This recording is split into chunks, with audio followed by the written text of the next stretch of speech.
Hello everyone, I'm Captain Logan, and I wanted to put up my thoughts real quick about Harley Quinn and the Fantabulous formation of one vigilante team called the Birds of Prey. I'm not posting a normal how we felt about in with all the bells and whistles, and this is unedited because I'm about to do a 24-hour live stream, and this was kind of the only way to sneak it in. I just saw this movie last night, needed to get rested up for the stream, and so I thought I'd just put up my real quick thoughts, give you a sign flip, tell you what I thought of this movie real quick, and then I might talk about this again a little bit this week on the Captain Logan Show if anybody wants me to elaborate a little bit. I'm not going to do a full-blown spoiler cast or anything. I'll just give you my real quick thoughts, and I don't have a ton to say about this, to be honest with you. Initially, as a lot of you guys know, I was a little bit more enthusiastic about this movie after the last trailer, which I thought made it look really bombastic and fun and wild and out there and just a big, crazy, violent but fun time.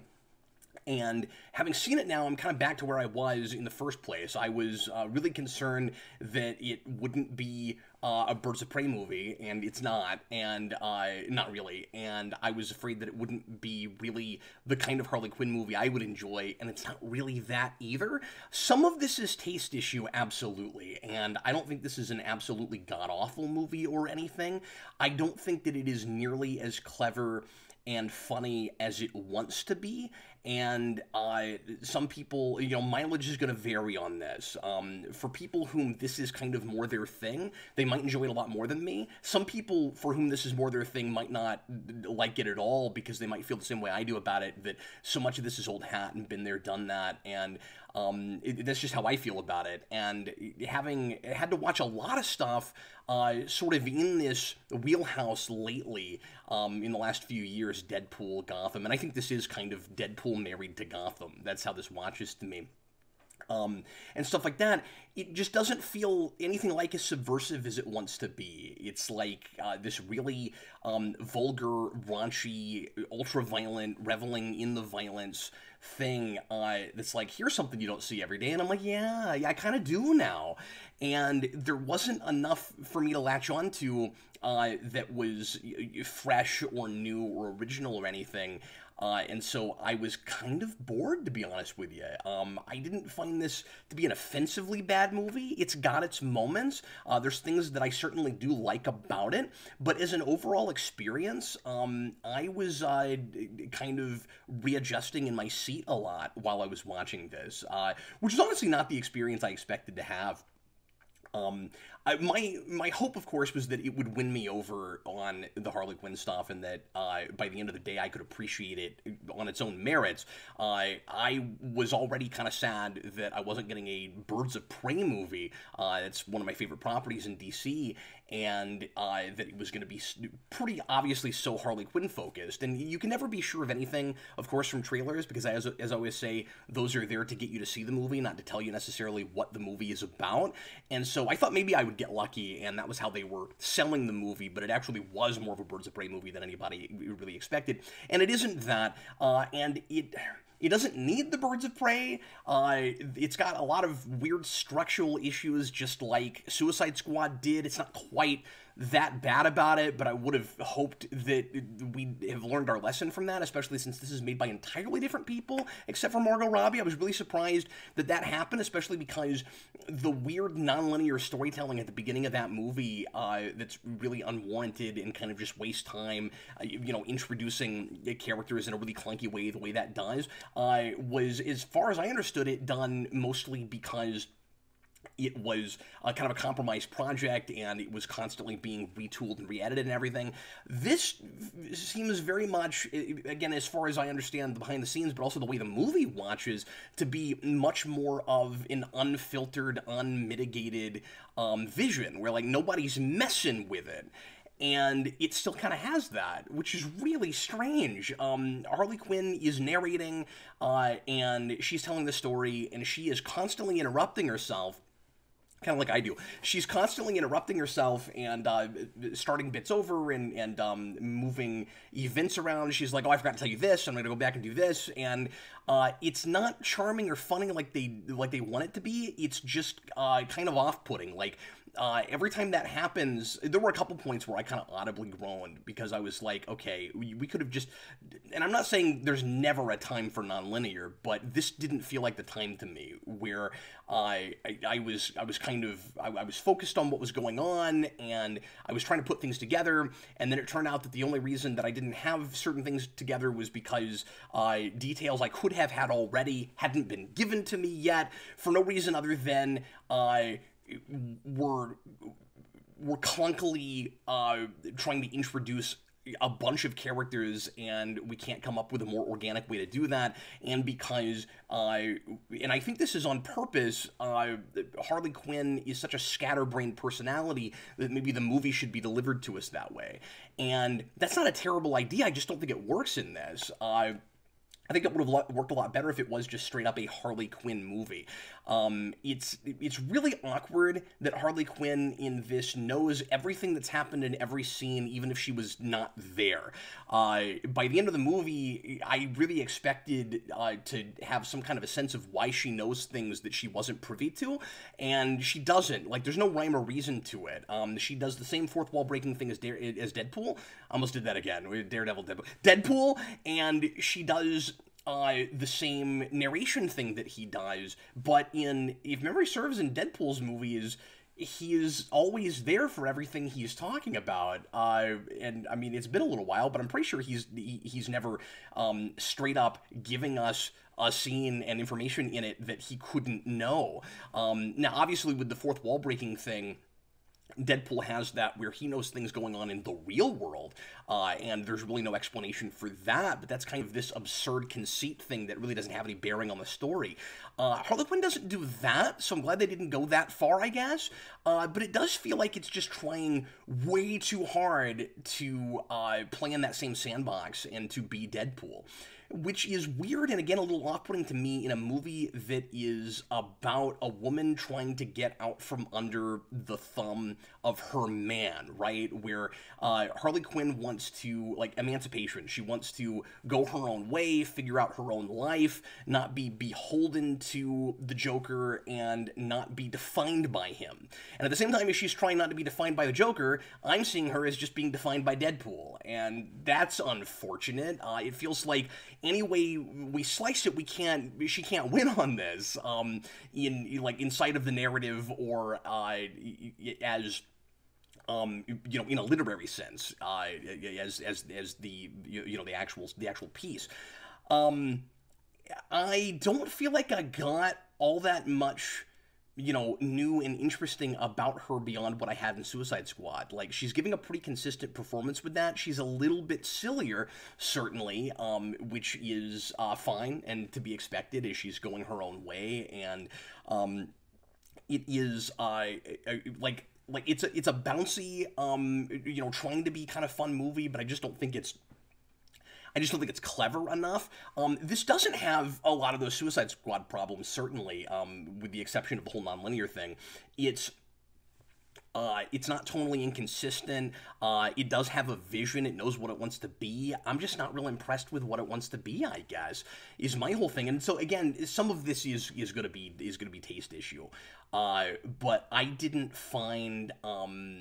just didn't find her that funny. There were a few bits here and there that I kind of chuckled at, and the stuff I really loved, there wasn't nearly enough of.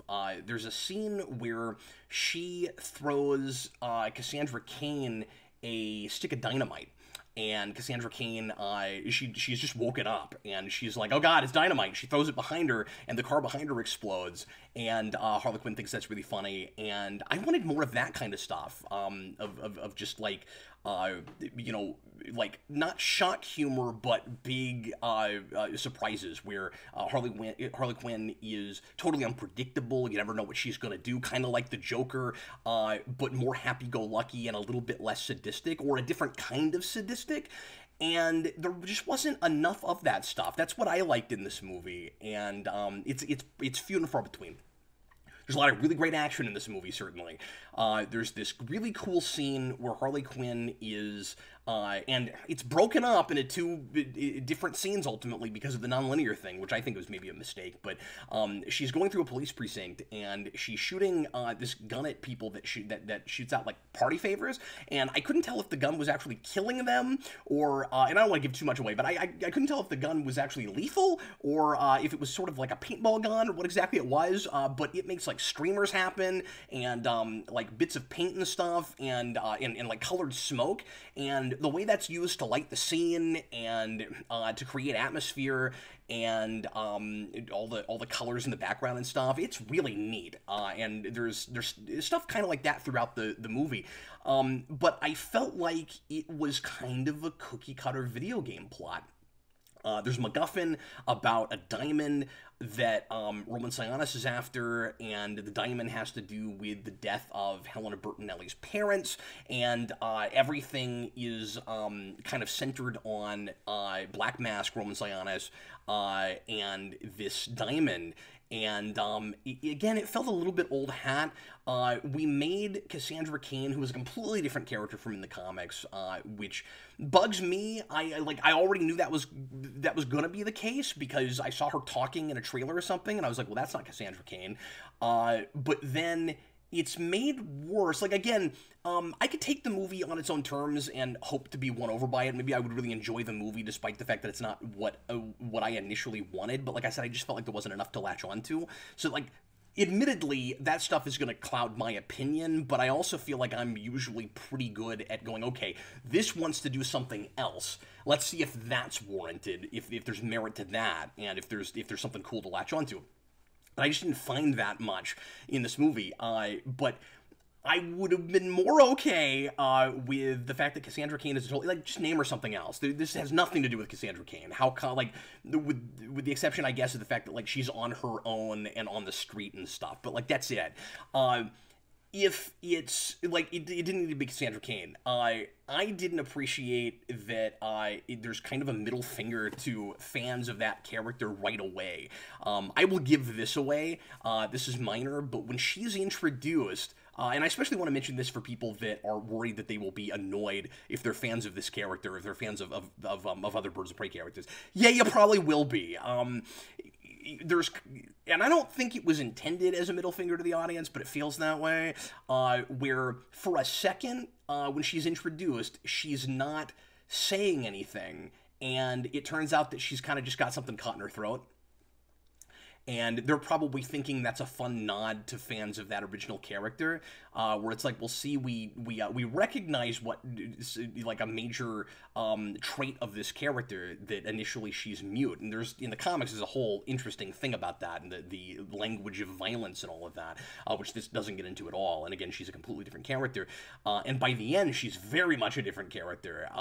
But she is I think they probably thought that they were throwing a bone to the audience, but again, it kind of I don't know, it felt more like they were kind of flipping us off. That's kind of how I felt about it. But characters that I liked, I think the actress who plays Dinah is really good. And I like their take on her fine. I think she's pretty decent. Black Canary. I like the actress playing Huntress. I don't have actors' names in front of me here. I like the actress playing Huntress fine, but I don't like that they make a joke out of Huntress. That's unfortunate, and she's not really that character. But I'm gonna pull up a cast list real quick. But and then you've got Renee Montoya, who is kind of a stereotype, and you've got Cassandra Cain, who's a totally different character, and she's fine. She's kind of just your standard, like, pickpocket character, and she's got to find a mentor, and the mentor she finds is Harley Quinn. Oh no, that can't be good. That's not a great idea. Harley Quinn has kind of a weird character arc in this, and I'm still trying to kind of put my finger on what exactly we're getting at with it. Again, I don't think it's inconsistent or bad or anything. I just need some time for it to sit with me. But it feels like initially the whole thing is supposed to be again about her getting her emancipation and going off and finding purpose. And I wish that there was something more concrete that she wanted through this, because she kind of gets what she wants early, and then it's just try not to die. The movie, I wish it was more like Deadpool in that Deadpool always has a clear thing he's after. I always know what his motivations are. And you sort of kind of know what drives Harley Quinn, but it's a little bit amorphous in that she's not really after anything except just, again, trying not to get killed. Yeah, there's a MacGuffin plot, and she's after that MacGuffin in attempt to not get murdered by Black Mask. But I don't think that's nearly as compelling as something like with that first Deadpool movie, where it's a revenge thriller. There's this guy, I want him dead, and then what does he learn about himself throughout that movie? This isn't really like that, and I'm not saying that it should be a carbon copy of Deadpool. I'm complaining that it's too much like Deadpool, but that had a better sense of storytelling. And I have this weird thing with this movie where I feel like simultaneously, and I don't know how this is possible, but I feel like simultaneously Harley Quinn is kind of proactive, and the movie is about how all of these terrible things and the way these women of the Birds of Prey are all fated to meet each other is about actions and consequences with things Harley Quinn does. She does stupid things and makes mistakes, and then that drives the plot and puts all these things together. But simultaneously, it also somehow feels like the story is happening to her as opposed to her making it happen, which is weird. And I think it's because it just feels kind of manufactured. It doesn't really feel like Harley Quinn's actions are driving the story. It just feels like the script, the outline of the plot has been written such where those things have to happen. I'm not saying that there's big massive plot holes in this. I'm not saying I couldn't follow it. I'm not saying that it's like Suicide Squad where there's just these big, baffling, chasms where I'm like, why is that even there? And we didn't pay things off, and what is that? I don't think this has exactly that problem. There are some scenes where I don't totally know what the point was because it's not really serving story. It's kind of just padding. Or where, there's a hallucinized, dance number that happens in this that's really weird and off-putting. I'm using that word a lot today, but not in a bad way. But I wasn't totally sure what it was getting at. I think it's supposed to be saying something about her character, and maybe on a second viewing I would have a better sense of that. But there are some scenes here and there where I'm just I'm not totally totally sure why I'm even looking at this. It maybe even could have been a little bit shorter. But anyway, it just feels like she is driving the plot because we're told that she is. She keeps getting lucky in scenes. I guess she's, unlucky in the sense that she keeps, making mistakes that kind of, bite her later on or bite somebody else later on. And she does, by the way, have a little bit of a conscience within her own, twisted, skewed worldview, but she's still not a good person. And I like that it's not... That's one thing I like about this over Deadpool, is that it kind of is that if it wants to do, modern, psychopath Harley Quinn, it at least left her a psychopath. She's in some ways more like comic book Deadpool than movie Deadpool is, which is really odd. And that's not the Harley Quinn I like, but if that's what they wanted to do, at least they doubled down on it, and they were consistent with that, and they don't try to make her heroic at the end. There is, I think it's okay to mention this, I don't think this is too much of a spoiler, but I was hoping this would be the case. There is a clear divide between the Birds of Prey and Harley Quinn. Harley Quinn is not, she will do stuff with the women that become the Birds of Prey, but, and it is kind of a team origin movie, but she will not be a Bird of Prey, really. And I appreciate that. But it still is just really counterintuitive to put these two things together. I still don't understand why this wasn't just a Gotham City Sirens movie. You could have still had a couple of other female characters that created a supporting cast without putting too many things on screen. It felt kind of hobbled together in how do we get all of these characters in this movie, and that felt worse because I was like, we don't even... it doesn't even make a lot of sense to put Birds of Prey with Harley Quinn. I don't understand why we don't just do either a Harley Quinn solo thing or put her with a smaller team that is already like really well established with a couple of characters that people already care about more than this. And maybe it's because there are plans for Poison Ivy and Catwoman. Maybe, you know, even though the only thing I know we're doing with Catwoman is a period piece that's not set in the same continuity with the Batman film. But I just think, you know, that would have sold as well or better than this, and it wouldn't have been weirdly counterintuitive. But yeah, so it's I guess I gotta flip my sign red. I'm not feeling it. Again, I didn't hate this movie. It is not offensively bad. It's just kind of a little uninspired to me. I was impatient with it.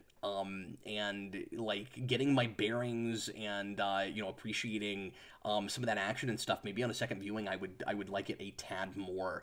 And again, this is not a thing that is for me. Something like this has to work a little bit harder to win me over because I'm not immediately you know, sucked in by the violence for the sake of violence sake and the raunchiness of this and all of that. I'm fine with that stuff if it's you know, clever and funny, and if there's something, you know, kind of fresh about it. But I just didn't feel that here. Like I said earlier, it felt kind of like a video game plot, and I think this almost would have been better served as a video game. Obviously, it wouldn't have been made that way, but like there's a scene toward the end on a bridge that felt like a survival horror kind of scene, where you have the bad guy like speaking ominously to Harley Quinn from the shadows, and she's looking around for him, and there's a scene at Amusement Mile that is also very video gamey, and clearly there was some influence from the Arkham games with this, and I enjoyed that stuff, at least in the moment. The production values and stuff. There's a super creepy thing with like big plastic fingers that I thought was a neat image, but I did like, I should say, the how Gotham was used in this to some degree. Like, I wish it was a somewhat more stylized Gotham.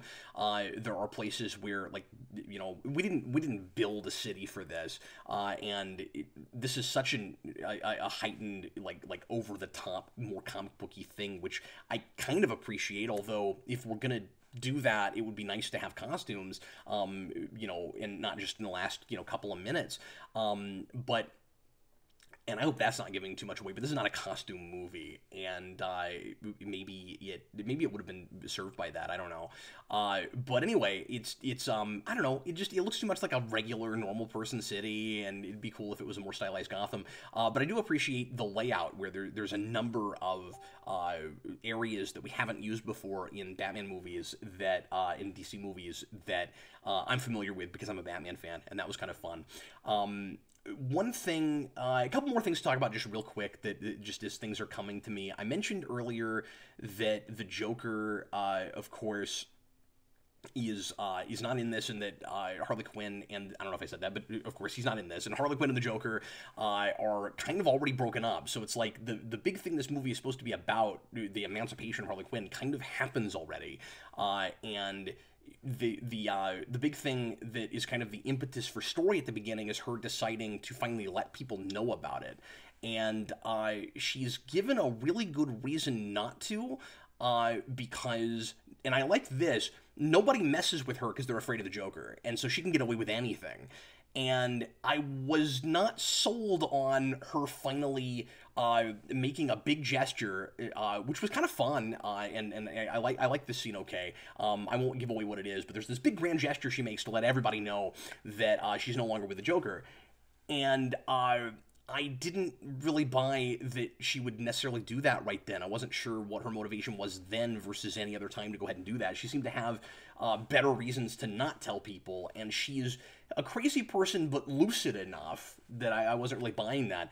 But that leads me to this question, which is, where the heck is Batman through this entire movie? I wasn't expecting to see him, obviously. Ben Affleck's not even doing this anymore, and there is, by the way, nothing really contradicting Suicide Squad in this. Like, this, I thought this would feel more soft rebooty. It feels like a spin-off movie from Suicide Squad wholesale, and of course, the stuff that happens in Suicide Squad is mentioned in this. So it's not trying real hard to get away from that continuity. But anyway, that big gesture she makes at the beginning, I feel like Batman would show up. There are several other points in the movie where I'm like, it seems like Batman would probably show up here. Like, it's not the biggest, grandest kind of plot, but within just the confines of Gotham, I feel like some of the stuff that's happening here, Batman would show up and try to stop. He's mentioned in one scene really offhandedly, and it's really easy to forget that this is even in the same world as Batman. And it's also weird that the Joker doesn't have any response to that. I don't remember if there was a mention that he is, like, in prison or in Arkham or something right now, although if he is, you wouldn't think that people would be as afraid of him right now, but maybe they would be, because it's like, well, the Joker's always getting out of prison, so if you mess with his henchman or his girl or whatever, he's going to come after you eventually, so you still wouldn't do that. I don't know, but I just feel like Joker would have some kind of response to that if he is out of prison. But anyway, so yeah, I hate to have to flip my sign red, because I was hoping to be won over by this. I was not excited, but more enthusiastic last week, and yeah, it's more or less about what I expected. Margot Robbie is fine, but I just didn't get a lot of knew anything from her that I didn't get in Suicide Squad, and weirdly, I found her almost a little bit more likable there. It's hard to articulate why, but I just found her a little bit more likable there. But anyway, oh, and also, she's not good at playing drunk. She has to pretend to be, or like, the character is drunk. Margot Robbie has to pretend to be drunk 2 or 3 times in this movie, and I never buy that she's actually drunk. But that is a minor aside. So I like Dinah fine. I like the actress who plays Huntress. The Cassandra Cain's not bad, but she's not Cassandra Cain. And also, weirdly, I just thought of this. It's in some ways almost like Deadpool 1 and 2 story-wise put together. Like, it's a revenge thriller, but Harley Quinn's not the one trying to get revenge until much, much later. Like, throughout it, it's not a revenge thing for her, but it is for a bunch of other people, because everybody hates Roman Sionis, who is, I should mention, just a kind of generic nut job. Like, I don't know where he's coming from, I don't know how he got this way, but that's, like... That's not a big deal. I guess he can just already be insane, and if he's fun enough, we just assume somehow he got that way. I would like to know, but maybe it doesn't want to be that kind of movie. Whatever. I'm not looking for like literary brilliance here or anything. But I felt like he was like half a dozen or more bad guys in Gotham, and I think the fact that I watched so much of Gotham, I think kind of tarnished my experience for this a little bit.